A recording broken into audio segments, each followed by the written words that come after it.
Salam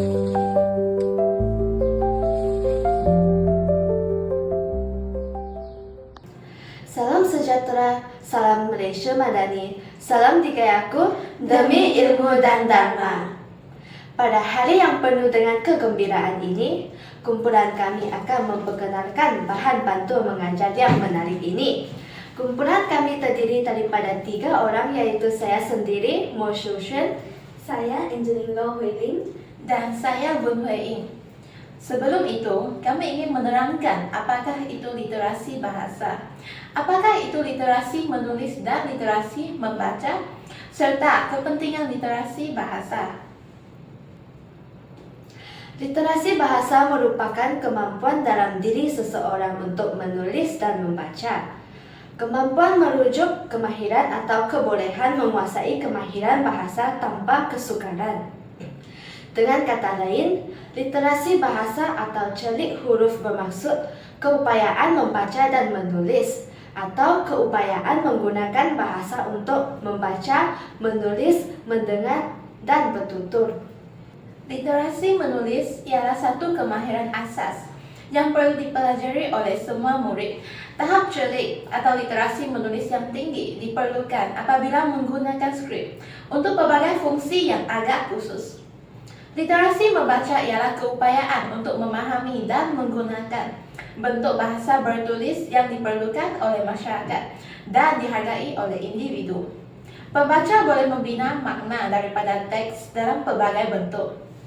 Literasi bahasa sangat penting kepada kita kerana literasi bahasa dapat merakam dan menyebarkan maklumat secara meluas dan pantas dalam masyarakat.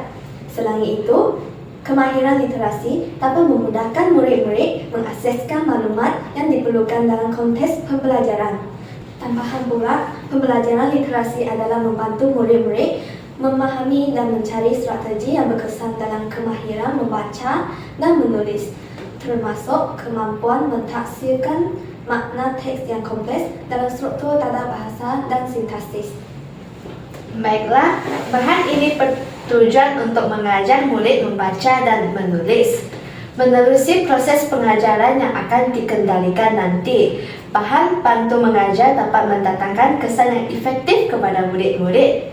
Oleh itu, kami akan menerangkan cara bahan pandu mengajar berfungsi bagi mengukuhkan literasi bahasa murid-murid.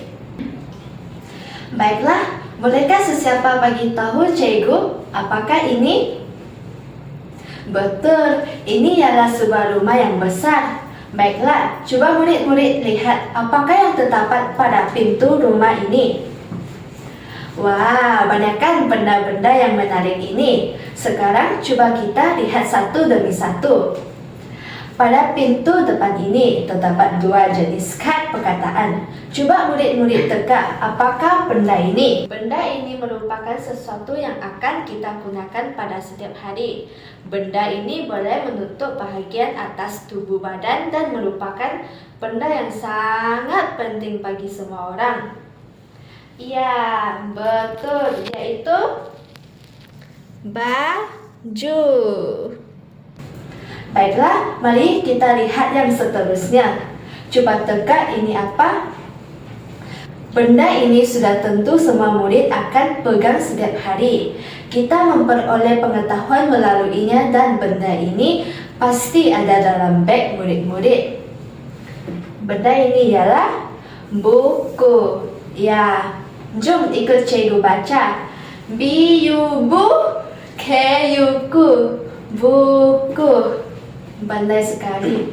Seterusnya, marilah kita lihat bahagian pintu sebelah kiri yang mempunyai kertas berwarna kuning. Kertas ini boleh diputar untuk bergabung dengan suku kata pada kertas kuning di sebelah kanan supaya dapat mencipta beberapa perkataan. Untuk bahagian dekat bawah sini, terdapat 4 suku kata di putaran ini dan 1 suku kata dekat sini. Jadi, 4 suku kata ini dapat bergabung dengan suku kata ini. Sebagai contoh, dieda, R-A-H-R. Jadi, kalau digabungkan, dia akan menjadi darah. Manakala untuk ini, M-U-MU, R-A-H-R. Dia akan menjadi murah. Mari kita mengalir ke bahagian atap rumah. Atap rumah ini mempunyai 3 kumbang yang comel. Setiap kumbang ini membawa perkataan yang berkaitan dalam bidang sukan. Antaranya, bola. Bola ini terdiri daripada suku kata B-O-L Ella. Kalau mereka bergabung, maka menjadilah bola. Adakah semua murid di sini tahu apakah itu bola? Mestilah ada murid yang tidak tahu kan? Oleh itu, cikgu telah meletakkan gambar-gambar berkenaan di bawah setiap sayap kumbang supaya boleh memudahkan menambahkan kefahaman murid-murid.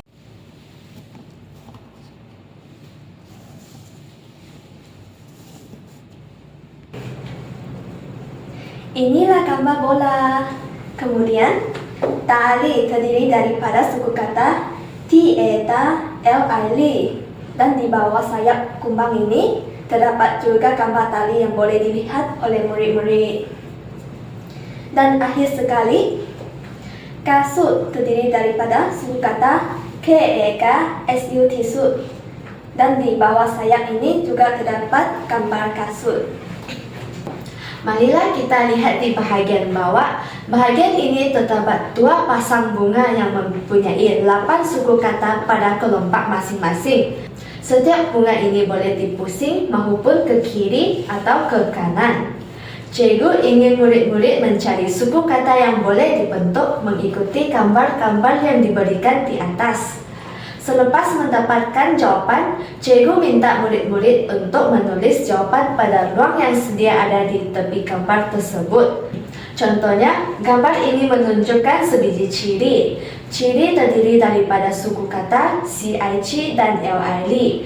Jadi, kita pusing bunga ini sehingga mendapatkan perkataan cili. Selepas kita dapat perkataan ciri, cikgu ingin murid-murid tulis perkataan ciri di tempat kosong yang sedia ada.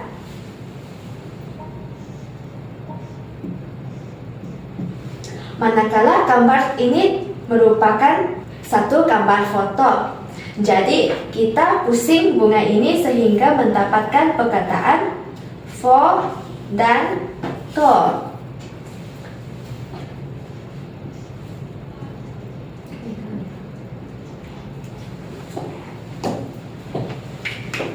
Seterusnya, mari kita beralih ke bunga yang berwarna biru ini. Dekat sini ada gambar susu dengan nasi. Jadi, untuk membentuk perkataan susu, kita perlu cari es susu. Sini juga putar ke suku kata es susu. Jadi, kalau digabung, dia akan menjadi susu. Coba kita tengok gambar yang kedua ini. Apakah ini murid-murid? Ya, betul. Gambar ini ialah nasi. Jadi, nasi terdiri daripada suku kata N-E-N-A dan S-I-C, nasi. Jadi, cikgu akan minta murid-murid untuk tulis nasi dekat tempat kosong ini.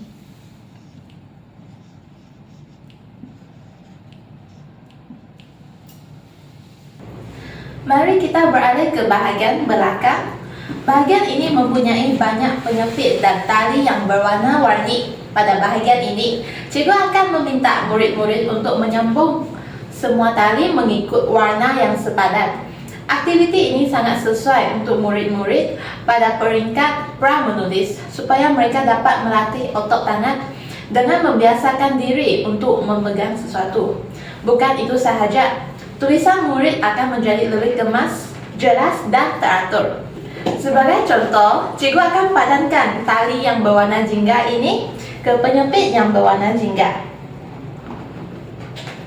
Sebagai contoh lain, cikgu akan padankan tali yang berwarna kuning ini ke penyepit yang berwarna kuning. Cuba murid tengok, manakah penyepit yang berwarna kuning? Ya, betul, penyepit yang nombor 4 kan? Jadi, mari kita sambungkan tali ini ke penyepit yang sama warna.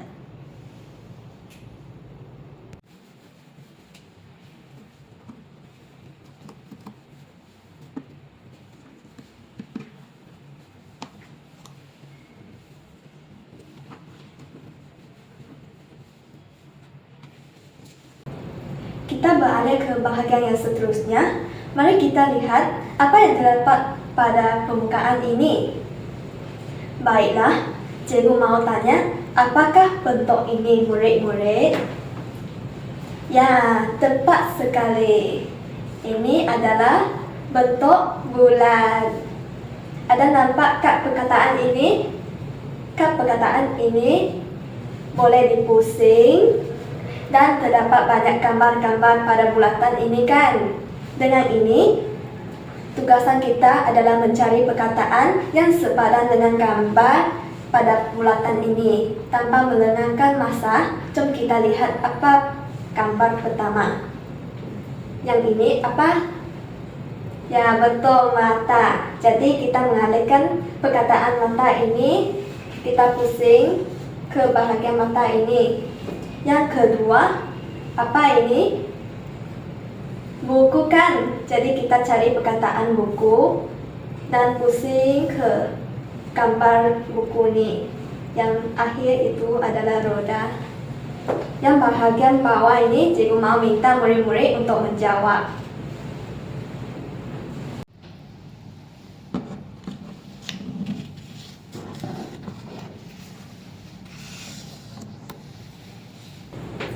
Baiklah, mari kita beralih ke bahagian atas. Apakah murid-murid lihat dekat sini? Baiklah, cikgu akan meminta murid-murid melekat gambar tersebut dengan susunan yang betul dalam ruang kosong yang telah disediakan. Sebagai contohnya, kita cari gambar ini dan letak di ruang yang betul.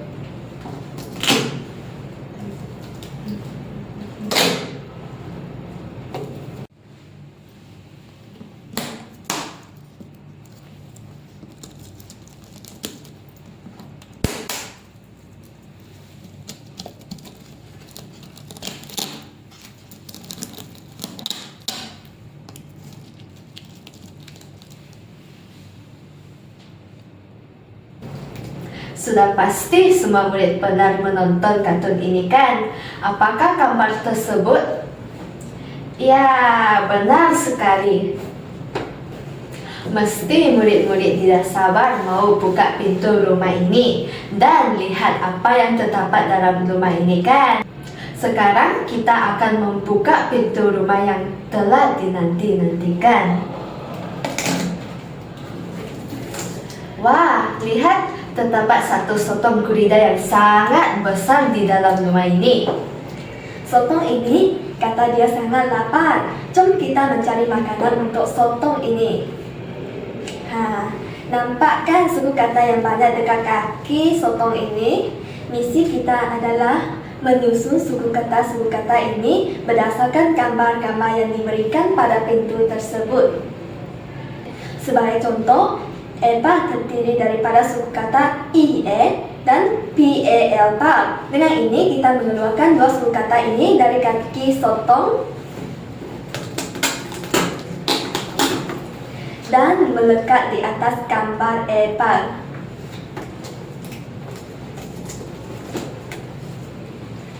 Sekarang saya mau minta murid-murid untuk menjawab soalan-soalan yang lain.